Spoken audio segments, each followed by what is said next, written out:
You know, you could have predicted when this program was set up that we were going to be here today with this hearing. And it's partly our fault. When I come to that part of the Lord's Prayer that says, lead us not into temptation, I cringe. Because what we did was set up this program. We gave SBA nowhere near enough money to monitor this. They had in place no adequate program for monitoring this, no certification, no review, no site review, and so forth. And so, you know, we're partly to fault for this. I'm very pleased at this hearing, Madam Chairman. We're doing the right thing, but, you know, we could have predicted we were going to be here because, you know, people are human.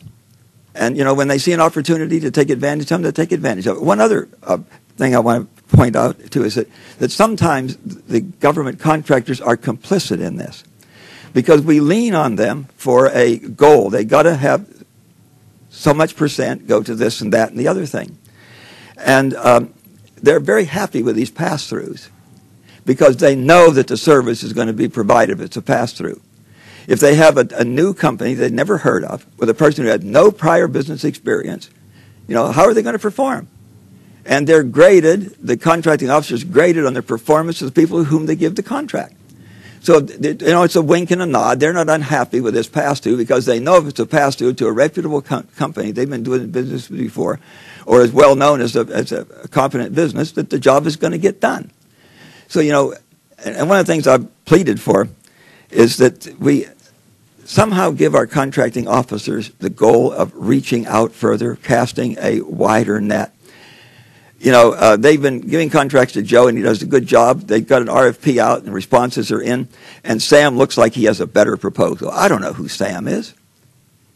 You know, he may perform, may not perform, but Joe always performs for me.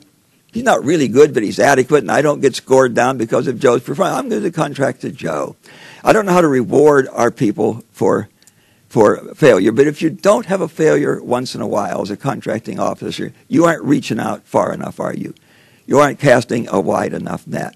Now, I don't know how to structure that. I don't know how to reward people, but I just think that they need to be told that we expect them to push the envelope.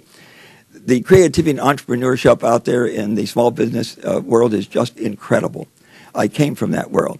I ended up with 20 patents, and I know that the environment in which you work is very essential to how creative you're going to be.